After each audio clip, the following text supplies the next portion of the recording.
Hi again everyone, welcome back again di Bitcoin Update. So everybody, kita udah dapat good news banget ini dari Jerome Powell ya. Dia ngasih statement yang luar biasa sekali. Sebenarnya kalau dari sisi ekonominya dia ngebahas hal-hal yang kita udah tahu lah ya, lebih kurangnya. Karena dia ngomonginnya itu lagi, ya inflation ini itu ya bolak-balik aja. Tapi kadang-kadang kan kita butuh clue ya, kayak menurut lu ini gimana ya, bakal pangkas suku bunga nggak? Ibaratnya kan kayak gitu. Jadi kalau kita ngecek dari si FedWatch Tool ya, ini saya salah buka lagi teman-teman ya, FedWatch Tool ya, ini dia. Angkanya udah berubah lagi ya, udah nge-swing lagi teman-teman. Tapi kali ini market udah kelihatannya lebih confident ya kalau The Fed akan pangkas suku bunga hingga 25 BPS. Well, memang dia menjelaskan sih, sudah diberikan statement dengan clear ya. Di sini yang lebih hot sebetulnya daripada itu adalah ketika dia memberikan statement seputar kripto. Jadi dia ngomong nih kripto nih, seputar kripto nih teman-teman sekalian. Mana tadi saya baca? Ini ya, 2 poin kalau kata dia. Ada satu lagi sih yang paling hot adalah dia bilang kripto, Bitcoin itu sama kayak emas. Ya, Bitcoin sama kayak emas, bedanya di virtual. Itu langsung tuh boom ya, Bitcoinnya langsung meletus, langsung nanjak secara signifikan. Dan ini udah mulai ngambilin money flow-nya dari altcoins juga. Jadi kalau kita ngecek nih, tuh Bitcoin dominance-nya tiba-tiba dia mulai rebound cukup signifikan, dan udah pasti ini bakal ngasih pengaruh ya ke altcoins walaupun kita ngeliat Bitcoin-nya naik. Karena kenapa? Artinya uangnya diambil dari situ juga teman-teman ya. Jadi ada rotasi, mungkin yang udah take profit di altcoins udah mulai pada coba untuk transisi balik ke Bitcoin untuk bantu Bitcoinnya pumping lagi. Di sini intinya adalah likuiditas kembali diserap Bitcoin, titik. Ya, kalau udah profit taking, ya kita berbicara ini buat para whales di luar sana. Mereka udah profit taking, mereka sudah happy dengan pump yang terjadi pada altcoin selama beberapa hari terakhir. Kita juga tahu kan altcoin season index ya, itu angkanya udah di angka 90 per tadi malam. Dan sekarang pun masih sih ya 90. Dan ini lebih tinggi daripada waktu kita di bulan Maret atau Januari ya teman-teman sekalian. Pada saat itu alt season indexnya 84. Ini udah 90. Amazing, right? So kalau kita lihat dengan angkanya yang relatif tinggi itu diiringi dengan fear and greed index juga yang situasinya sudah mencapai angka yang relatif cukup tinggi, yaitu di extreme greed 78, saya rasa nggak heran ya kalau market akan memasuki kondisi ya retracement-nya dulu. Ya minimal tipis-tipis lah ya untuk mereka nyari possible higher low. Karena kita udah bahas juga di previous video update yang seputaran altcoins ya, yang combo ini ya, Outlier, Arbitrum, Manta. Saya ada bahas sama teman-teman di situ karena kita ngelihat dari segi keseluruhan market cap altcoins itu one swing to the top ya, one push atau one single swing to the top without any retracement at all gitu loh. I mean kalau misalkan ada retracement ya, the only reason adalah karena uangnya diambil balik dulu sama Bitcoin ya. Mereka butuh istilahnya liquidity untuk ngedorong Bitcoin kembali rebound. Itu sekiranya yang bisa diantisipasi. Apalagi statementnya Jerome Powell ya sudah semakin menguatkan lah ibaratnya untuk orang-orang lebih percaya lagi sama Bitcoin.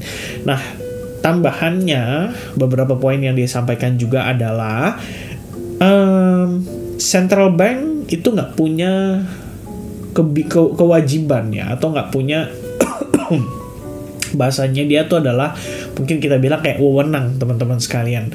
Jadi ya dia nggak bisa regulasi tentang kripto ya, dia nggak bisa regulasi kripto secara langsung, dan ya he was not allowed to own it ya. Bahkan Jerome Powell tuh nggak diperbolehkan untuk memiliki. Itu artinya ya dia nggak bisa memberikan pandangan yang gimana banget gitu kan, kayak kamu nggak boleh punya, ya terus buat apa kamu belajarin gitu kan. Dan at the end of the day, regulasinya yang ngatur bukan dia juga, ya buat apa gitu kan. Kalau dia sih ditanya mungkin dia jawabnya seperti itu. Dan dia meng-outline 2 aspek penting ya dalam sektor kripto ini yang bisa dibilang cukup relevan dengan kondisi mandat atau kita bilang kayak kewajibannya central bank, yaitu role dari crypto asset should be permitted to play in the banking system, itu yang pertama.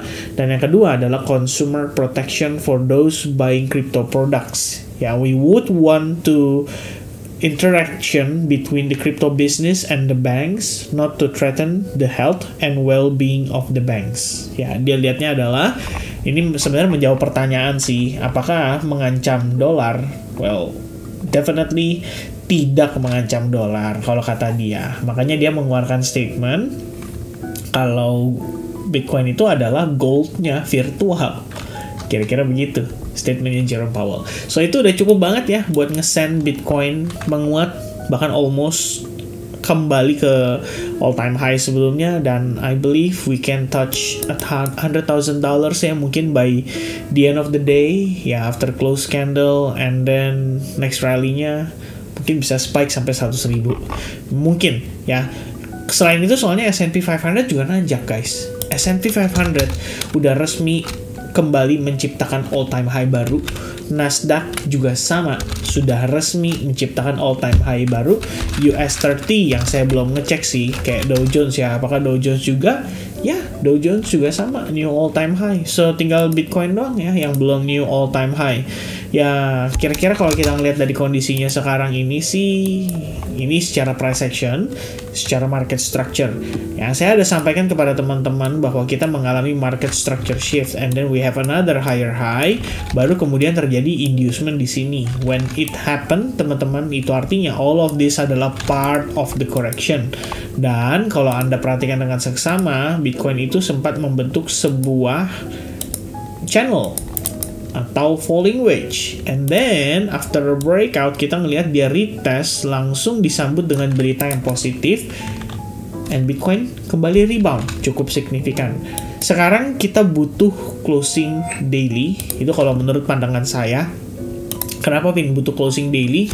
Because kalau kita dapatkan closing dalam keadaan seperti ini, yang artinya dia juga breakout terhadap trend line yang terbentuk dari lower high minernya teman-teman sekalian, ini akan mengkonfirmasi Bitcoin untuk rebound. Ya, kenapa saya katakan itu? Karena closing daily kemarin itu hanya membentuk doji saja, dan hari ini itu membuktikan kepada kita bahwa doji yang terbentuk itu benar-benar sebagai sign of reversal. Ya, teman-teman mau tambah lagi, Vin, itu lihat deh, bukannya itu inverted head and shoulders ya neckline-nya di sini? Yes, it is correct, teman-teman sekalian. Ya, tinggal retest nanti dari neckline-nya terus dia rebound lagi. Atau mungkin teman-teman mau lebih simplify lagi, oh ya nih dia naik create higher high ya sampai top ini range-nya, kemudian dia pullback, dan pullback-nya testing ke 62% retracement, atau kita bilang dengan istilah lainnya adalah golden pocket atau golden ratio. Retest ke level itu, dapat reaction, 3 river morning star, and then voila ya, langsung rebound. Oke, so teman-teman, intinya sih ya, kalau saya bisa ambil conclusion, well, Bitcoin still ready ya untuk make a move, dan mungkin dalam prosesnya akan merotasikan sebagian profit yang didapat dari altcoins untuk dimasukkan kepada Bitcoin. Itulah kenapa kita akan melihat altcoins untuk sementara waktu bisa saja kembali tertekan atau under pressure, terutama disebabkan oleh ya benar-benar semua mata tertuju pada Bitcoin. That's it. Ya, itu kira-kira idea yang bisa saya sampaikan. Remember everybody ya, saya tidak punya kewajiban atau obligation ya untuk ngasih tahu kalian kayak sampai mana sih Bitcoin akan naik, sampai mana dia akan berhenti. Kita bisa aja cari area-area price prediction atau target, tapi kalau buat saya, buat apa? Ya, kalau buat saya, karena saya percayanya lebih kepada market structure. So, saya follow market structure. Selama market structure kasih tahu saya bahwa, hey Vin, it is still bullish, ya, you can maintain your position. Itulah kenapa saya menjelaskan di video yang ini, ya, quick study time. Sebenarnya ini Lucu banget sih teman-teman ya. Saya udah ngecek juga kayak komen-komennya ya dari teman-teman. At the end tetap aja ya yang ditanya adalah koinnya gitu. Padahal saya ngomongin ini, I mean in general ya, secara keseluruhan supaya teman-teman punya gambaran ya. Oh ternyata kalau trend shifting atau tren berubah tuh kayak begini ya, gaya-gayanya atau indikasinya. Jadi teman-teman punya gambaran secara keseluruhan. Nah yang ditanya ini maksudnya koin apa ya? Aduh ya ini dia ya. Terus intinya apa ya? Waduh ya, itu saya udah bingung banget tuh kalau udah kayak gitu teman-teman sekalian ya. Itu kalau ketemu orangnya saya rasa, bro makan bareng yuk, ayo boleh ya. Begitu duduk, bro tolong dong suapin ya. Itu tuh kayaknya termasuk teman-teman. Ya tapi mudah-mudahan banyak yang memahami ya, banyak yang meluangkan waktu untuk mencoba mengerti apa yang saya coba sampaikan di situ. Karena ini adalah sepenggal atau potongan aja dari webinar SAG yang saya adakan pada hari Selasa lalu. Jadi ya saya merasa itu ada materi yang cukup bagus. Jadi saya coba potong, saya coba untuk buatkan satu quick study time supaya teman-teman bisa dapat update terbaru lah terkait dengan bagaimana pola pikir, analogi lagi ya, bagaimana pola pikir dan bagaimana kita bisa mengidentifikasi pergerakan market secara keseluruhan dan bisa dapat konteks yang ideal, kira-kira begitu. Ya, itu aja mungkin ya teman-teman sekalian yang bisa saya sampaikan for now. Bitcoin, if we have a close candle dengan proper di daily perspective seperti yang saya sampaikan, itu artinya kita mengkonfirmasi juga exponential moving average 21 ya as a part of the support. Dan in case Bitcoin having a correction, as long kita nggak break dari internal OB ini aja ya, saya sih cukup percaya Bitcoin bakal tetap nanjak lagi ya. Pada akhirnya kita mungkin bisa saja cuma konsolidasi, tapi saya percaya again ya, overall structure still bullish. It means I'm also bullish. Itu aja teman-teman. Alright, so that's gonna be the update for Bitcoin today. God bless to everyone and see you guys again di live streaming nanti malam. Cheers and bye bye guys.